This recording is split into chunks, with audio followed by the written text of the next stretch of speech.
निहारिका सिंह नागर, आप देख रहे हैं न्यूज 24x7 इंडिया। तो चलिए रुक करते हैं आज की महत्वपूर्ण खबरों की ओर। जिस प्रकार से चुनावी साल का आगाज हो चुका है, उसको लेकर अब जिले अलीराजपुर में चुनावी सरगर्मियां तेज होती हुई नजर नेता को आंदोलन से या सच्चाई की आवाज से अब नजर आने लगी है। जहां आदिवासियों के हक की आवाज को लेकर भाजपा ने एक प्रेस वार्ता कर धरना प्रदर्शन की बात कही थी, लेकिन मुख्यमंत्री शिवराज सिंह चौहान के आश्वासन पर उनके द्वारा इस धरना प्रदर्शन को निरस्त कर दिया गया। इसी बात को लेकर जिले के पूर्व कांग्रेस जिला अध्यक्ष महेश पटेल ने तंज कसते हुए कन्यादान योजनाओं से लेकर कई बातों को लेकर भाजपा पर तंज कसा है।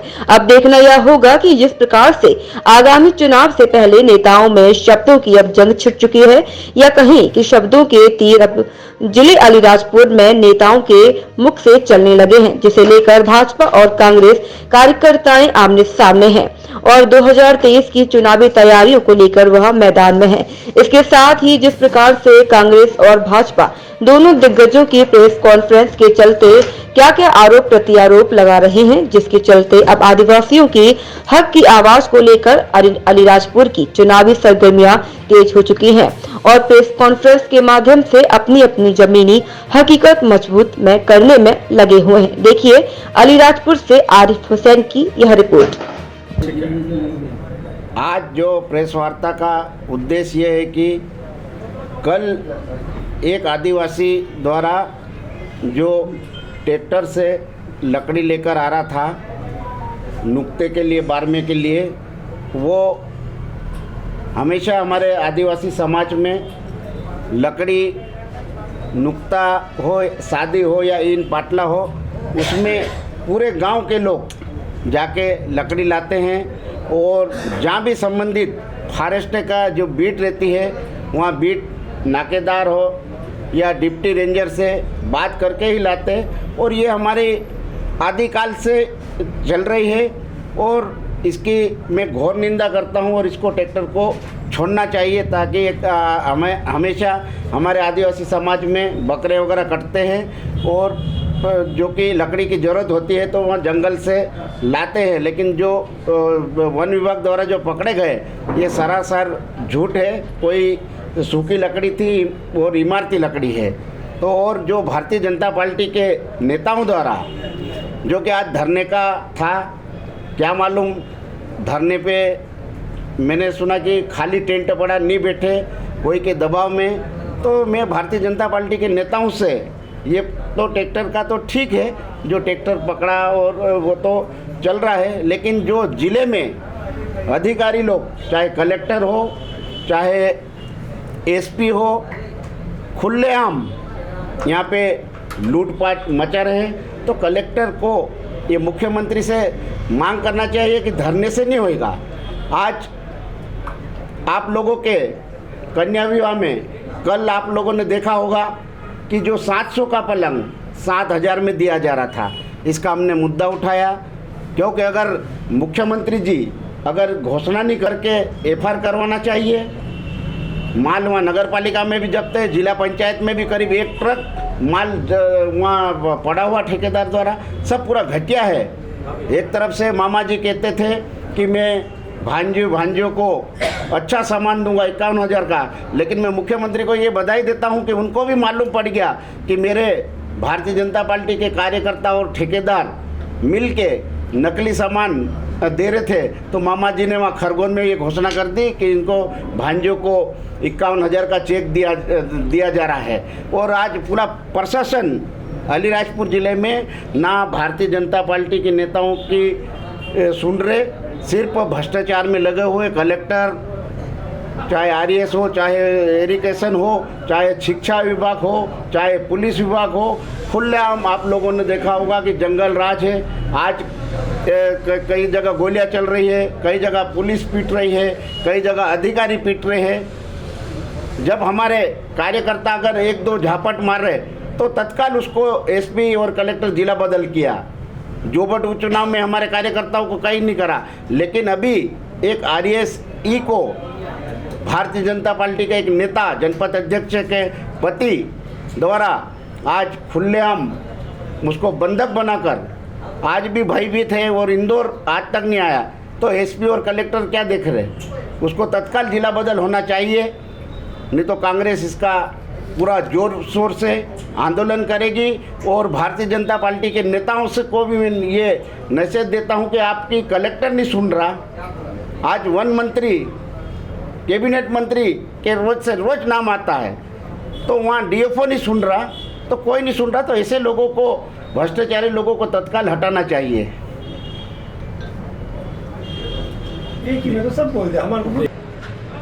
कल भारतीय जनता पार्टी जिला अलीराजपुर के नेतृत्व में हमने कलेक्टर कार्यालय के सामने धरना देने की बात कही थी और कुछ मुद्दों को लेकर हमने वो विषय रखा था। आपके सामने कल भी हमने कहा था कि हमारे आदिवासी समाज में जब भी किसी की मृत्यु हो जाती है और उसके बाद जब नुक्ता होता है, उस समय हमारे बकरे की बलि दी जाती है। उसमें हम सब लोगों को समाज के हर एक जब 12वें नुक्ते होते उसमें लकड़ी की आवश्यकता होती है और प्रशासन की हठधर्मिता के कारण बोकड़िया गांव के एक आदिवासी परिवार में नुक्ते का कार्यक्रम की तारीख तय थी और गांव के लोग इधर उधर से सूखी लकड़ी इकट्ठा करके ट्रैक्टर में भर के लाए और उस ट्रैक्टर को वन विभाग ने उसके खिलाफ केस बनाया।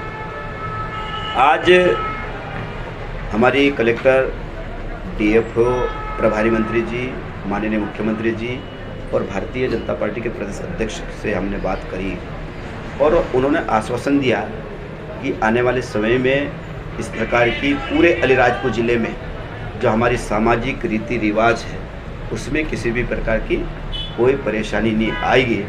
ये भारतीय जनता पार्टी के कार्यकर्ता को आश्वासन मध्य प्रदेश के मुख्यमंत्री जी और भारतीय जनता पार्टी के हमारे नेतृत्व ने दिया है।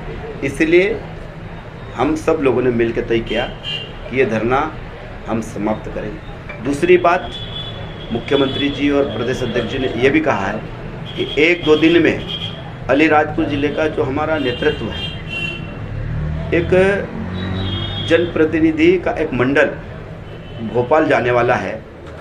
मुख्यमंत्री जी ने कहा कि 1-2 दिन में भी क्या ओलावृष्टि भी मध्य प्रदेश में हुई है, उनका दौरा वहाँ पर है अभी। उन्होंने कहा 1-2 दिन में जब भी वहाँ से प्रवास करने के बाद जब भोपाल लौटेंगे तो अलीराजपुर ज़िले का एक जनप्रतिनिधि मंडल भोपाल जाएगा और इस घटना की पूरी बना के हम मुख्यमंत्री जी को सौंपने वाले हैं। अलीराजपुर जिले में भी ओलावृष्टि हुई है, बेमौसम बरसात हुई है, इससे फसलें बर्बाद हुई है। किसानों की मुआवजे को लेकर क्या कदम रहेगा सर? अलीराजपुर ज़िले में ज़्यादा कोई ओलावृष्टि नहीं हुई है। हमारा नानपुर जो एरिया है, नानपुर, फाटा, मोराशा, शेषगांव, 4-5 गांव प्रभावित हुए हैं। मेरी जानकारी में भी है, मैंने कलेक्टर से निवेदन किया था और कल पटवारी, हमारे जो नानपुर जो एरिया है, नानपुर, फाटा, मोराशा, शेषगांव, 4-5 गांव प्रभावित हुए हैं। मेरी जानकारी में भी है, मैंने कलेक्टर से निवेदन किया था और कल पटवारी, हमारे जो राजस्व के हैं, उन गांवों का दौरा करके उनको क्या मदद कर सकते हैं, सरकार क्या मदद कर सकती है, उनको हम मदद दिलाने का काम करेंगे। और जैसी भी स्थितियों के कोई गांव में, कलेक्टर ने निवेदन भी कहा कि कोई भी गांव में अगर ओलावृष्टि हुई है, नुकसान हुआ है, उसका सर्वे कराकर शासन भेजेंगे। अलीराजपुर जिले के जो प्रशासनिक अधिकारी है, चाहे पक्ष हो या विपक्ष हो, उनका बर्ताव जो जनप्रतिनिधि और नेता है उनके साथ में अच्छा नहीं रहा देता है, तो क्या उसको लेके आगे सीएम साहब से शिकायत के बाद कुछ निष्कर्ष निकलेगा? देखिए, इसीलिए मैंने आपसे पहले ही कहा कि सारी जो घटनाक्रम हुआ है 1-2 दिन में, उस घटनाक्रम की रिपोर्ट हम अपने स्तर पर मध्य प्रदेश के मुख्यमंत्री जी को बताने वाले हैं कि हमारे अधिकारी कर्मचारी बात क्यों नहीं सुन रहे। क्योंकि यहाँ पर हमारे पास जिला पंचायत भी है, जनपद भी है, सरपंच भी है, हमारे पास नगर पंचायतें भी है। सारी जगह भारतीय जनता पार्टी का कब्जा है और निश्चित रूप से कोई भी दल हो, जनता और आम गरीब लोगों के काम होना चाहिए। और निश्चित रूप से जब काम नहीं होता है तो मन में पीड़ा होती है। कारण क्या है कि जब हम लोग चुनाव में जाते हैं, लोगों के सामने निवेदन करते हैं, हाथ जोड़ते हैं, तो उनकी समस्या होती है।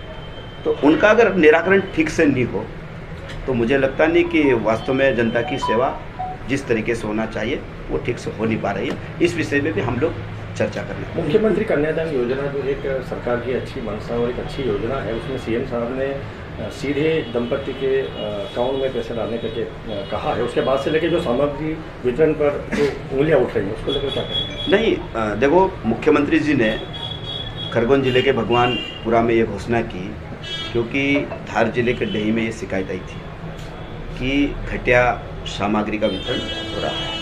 सरकार ने तत्काल संज्ञान में लेकर उसके खिलाफ कार्रवाई भी की है। और दूसरे तीसरे दिन अलीराजपुर में भी मुख्यमंत्री निकाह योजना में 11 जोड़ों की यहाँ पर निकाह में शादी हुई है। जब